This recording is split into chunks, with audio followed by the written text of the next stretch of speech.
Anastasia here at the Sacred Spheres. I am at Griffith Park Observatory, boop, boop, boop, and I am in Los Angeles. This is my backyard, folks.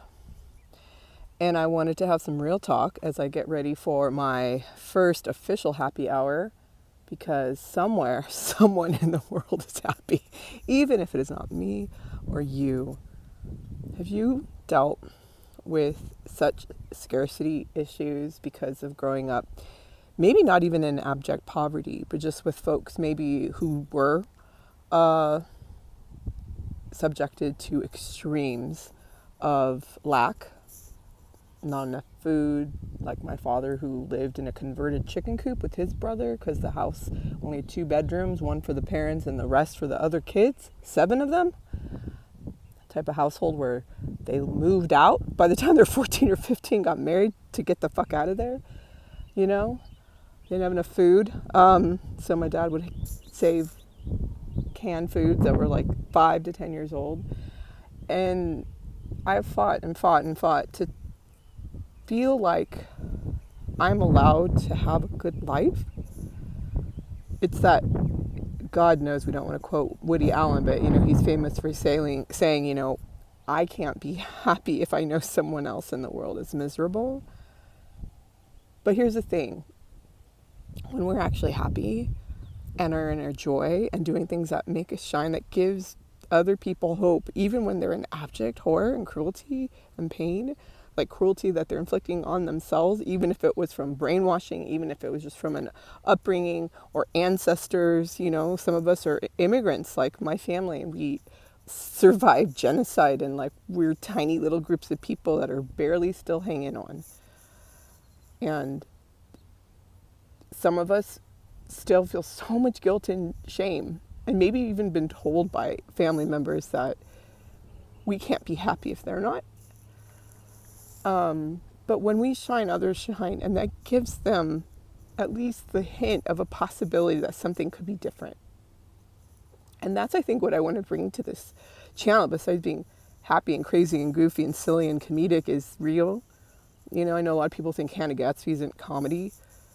It's more a one-woman show. Yeah, she's a very fucking talented comedian, but she did something where she deconstructed what she was doing as a comedian, showed you the roots of it, which often, for a lot of us, is extreme pain and trauma.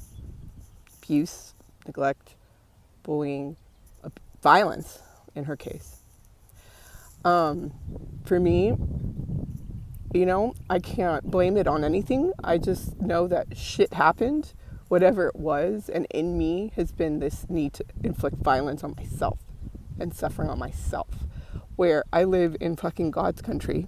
Like, look at this. It's just gorgeous. It's always this beautiful, and expansive, and any possibilities here for a taking. And yet I never felt like I was allowed to be here or belonged. Like, anytime I came here and I do yoga up at the Griffith Park, up there's like a little, you can see the Hollywood sign from there. It's somewhere over there right now. But I would be in such a straitjacket of anxiety. It's like, I shouldn't be here. Like, at any moment, the other shoe's going to drop. Like, and honestly, choosing jobs and situations where I'll never have enough. I'll never know if I'm going to have enough money or be okay. Almost to like reinforce that I have to like honor the torment of my family and what they've been through. And also honor the little girl in me who was tormented too, who worked too hard to earn love, to prove that she was good enough just to be taken care of. But for some reason was told, whether it was the voice inside of her, outside of her, that she was never going to be enough on her own and be able to take care of herself. Like, I was just working alongside people who were 20-something, and I'm 40-something, and like, these people knew money inside and out.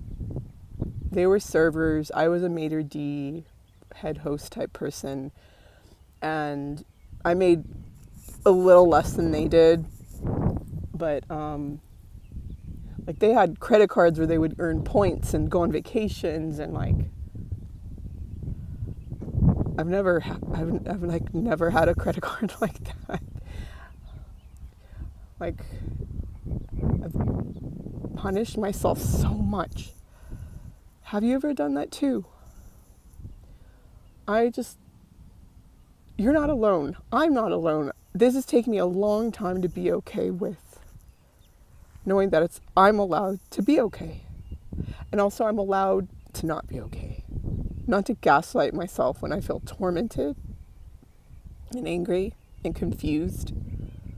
A lot of us want to blame others, and there are a lot of red flags out there. A lot of things that happen that did fuck us over. But I do believe we've created these things so we can learn something. We were born, unfortunately, to evolve and to grow and to heal. And this, Tarkovsky has this quote about, you can't really be happy. This isn't a space to be happy. It's a space, again, to grow and evolve. And Kyle Cease, the comedian, transformational speaker, jokes that, we haven't really met many aliens, per se, because they fly near our planet. And they're like, no. That is a really gnarly planet. That is hardcore. That's where you go to fucking learn shit and grow, and that's painful. Those of us who are on this planet, whether or not you believe in, like, I don't know, reincarnation, or like you choose your reality to that extent, like before you're even born, but we're all a bunch of fucking badasses here, whatever your belief system. If you're here alive now, you've been called to something great. I feel like we're bifurcating and splitting into two different timelines. Which one do you want to be a part of? One where you believe this actually can finally be an earth as it is in heaven, or an earth as it is in hell? I, for one, have lived an earth as in hell if I can live till 90, for the first half of my life. So, if you're still watching and you want to choose differently, join with me on this journey, because I do believe that our outer reality is reflecting things inside of ourselves we need to see and love and know and heal. Not so they go away. They're still a part of us. That's the thing. It's not to eradicate.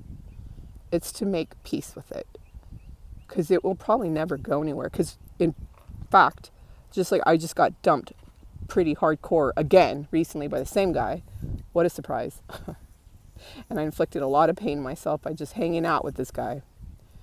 But here's the beautiful thing. Just like my brother who died young, there's a lot of pain there, and also it happened. There's also a lot of beauty there. And that will never go away. The fact that I was dating my ex, the fact that my brother lived, that will always be a part of my life. The pain, the glory, the trauma, the horror, the beauty, all of it. The deep love, the loyalty, the betrayal, everything. The neglect, the abandonment, the ascension to something higher. It's all there. Allow it to be there.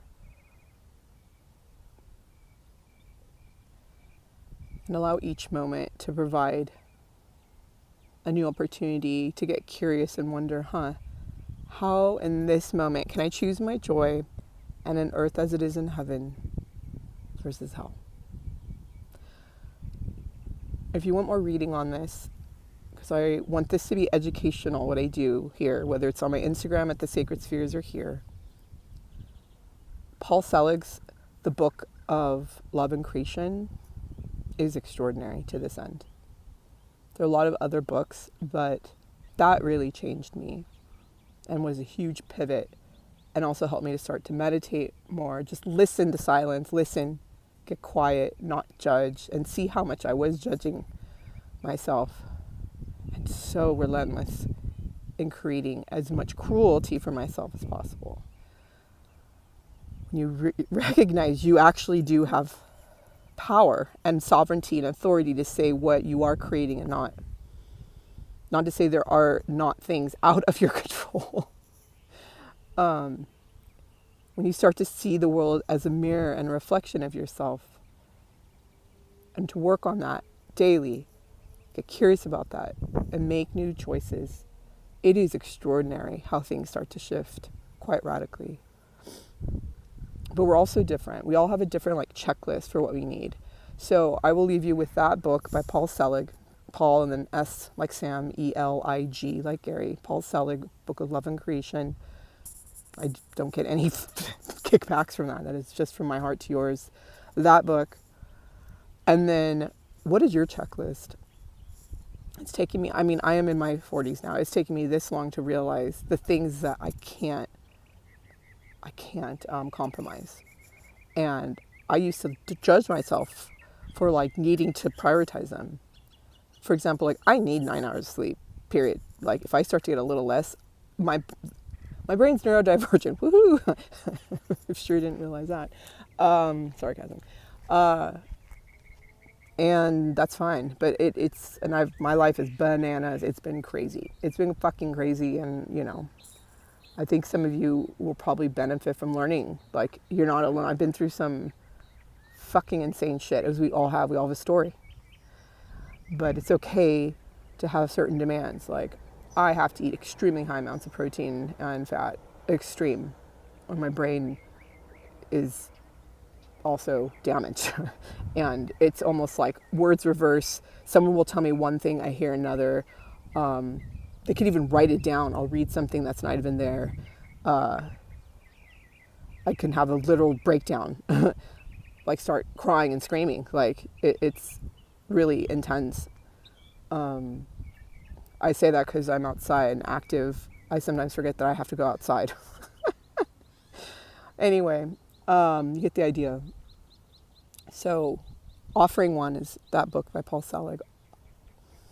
Offering two, because people are like, you gotta meditate, you gotta wake up early, or you gotta sleep longer, or wake up later, whatever. I don't give a fuck. What are your 10 non-negotiables? Think about that. There's no right or wrong. You could change them at any time too. But I paint, and I'm going to be doing a painting, really big painting, bright color, and my little checklist, and I'm going to put it in my bedroom where it's fun and cute and weird looking. And it reminds me every day of the things that I cannot negotiate. And I'm happy to share it with you. It's going to be really personal. But maybe it'll help remind you how to choose differently. It takes day-to-day decisions to make sure in every moment, it's not just I make this choice, but in every moment I'm making a decision to choose my joy and how to nurture myself, release judgment, and also be okay if I have to judge myself for someone else. Because that's like my last relationship. I attracted the little id, the person who says everything you're thinking you're not supposed to say, and acted with abject cruelty to me and others, but himself as well. Anyway, this is my sermon from the Mount. I forget what this mountain is called. Mount Washington, I think, is up there. I don't remember. But from Griffith Park, where La La Land was filmed. Where is it? Rebel Without a Cause. There we go. And so much more. From LA to you, with love. Thank you for listening. Please let me know what you thought of this. And if you are going to watch or listen to or buy anything by Paul Selig, or write down your 10 non-negotiables, share them with me. If you care to join the conversation below in the comments, and I will do the same and respond in kind. Don't forget to like, subscribe, and hit the little bell thingy, because I like doing live streams, and you won't really know I'm doing live streams unless you hit the little bell thingy, or you're randomly on Instagram, but more so YouTube when I go live. I love you. You're not alone. We're in this together. Let's choose a new timeline. I don't know what the hell that was, but here's half a heart from me to you, because I'm holding this fucking phone. Bye, my friends. Goodbye.